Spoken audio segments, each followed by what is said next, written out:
சாதங்குப்பம் பேருந்து நிறுத்தம்.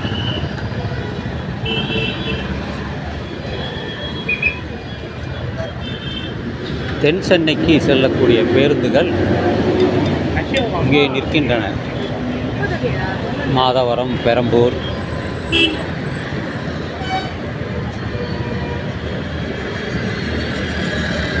செங்குன்றம், அதற்கும் அப்பாலும் இருக்கக்கூடிய இடங்களுக்கு.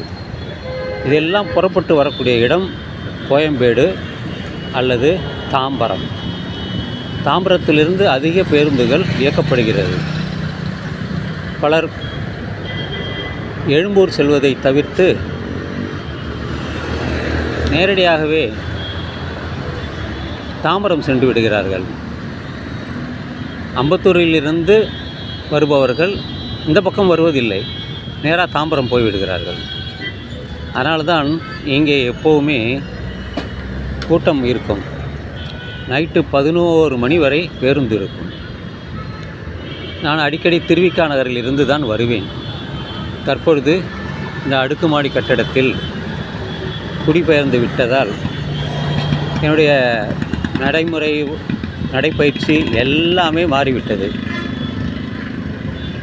நான் திருவிக்கா நகர் போக வேண்டும் என்றால் இங்கே இருந்து தான் போக வேண்டும். எனது மகள் வீடு கொளத்தூரில் இருக்கிறது. அங்கிருந்தும் இங்கிருந்து தான் போக வேண்டும். எல்லாமே மாறிவிட்டது. ஆனால் போக வேண்டும் என்றால் போய்த்தானே ஆக வேண்டும். ஏதாவது பல நிகழ்ச்சிகளுக்கு செல்ல வேண்டும் என்றால் ஒன்று எதிர்புறத்திலிருந்து அல்ல இந்த புறத்தில் இருந்து தான் போக வேண்டும். சமீபத்தில் ஒரு கவிதை அரங்கம் சென்று வந்தேன். அப்படி கோயம்பேடு சென்று தான் வந்தேன். MMDA colony. மயிலாடுதுறை செல்வதற்காக இங்கே சரியான வசதி இல்லை. எக்மோர் செல்ல வேண்டும். பெரம்பூர் போய் தான் போக முடியும். நான் கோயம்பேடு சென்று அங்கிருந்து பாரிமணிக்கு செல்லக்கூடிய பேருந்தை எடுத்து இந்த எக்மோருக்கு மறுபுறம் தந்தி அந்த இடத்திற்கு சென்று மாறி சென்று வந்தேன். இதுபோல் ஒரு இடத்திலிருந்து இன்னொரு இடம் போக வேண்டுமென்றால் தொல்லையாக இருக்கிறது. செலவு அதிகமாகிறது. வேறு வழி இல்லை. போக வேண்டுமென்றால் போய்த்தானே ஆக வேண்டும். வேறொரு பேச்சரங்கம், அதில் கலந்து கொள்வதற்கு ஒரு நண்பர் அழைப்பு விடுத்தார். அதற்கு செல்ல வேண்டும். மதியம் செல்ல வேண்டும். இதற்கு இடையே நான் காளகஸ்தி சென்று வர வேண்டும். இப்படி என்னை ஏதாவது ஒரு விதத்தில் என்னை தயாரித்து கொண்டு அங்கெல்லாம் சென்று வருகிறேன். காலையிலும் மாலையிலும் நடைபயிற்சி கண்டிப்பாக உடல் நலத்திற்காக. இன்று அலையன்ஸ் அப்பார்ட்மெண்ட் வரைக்கும் சென்று வந்தேன். எப்பொழுதும் கையிலே திராட்சை ட்ரை ஃப்ரூட் அது வச்சிருப்பேன். வேர்க்கடலை வைத்திருப்பேன்.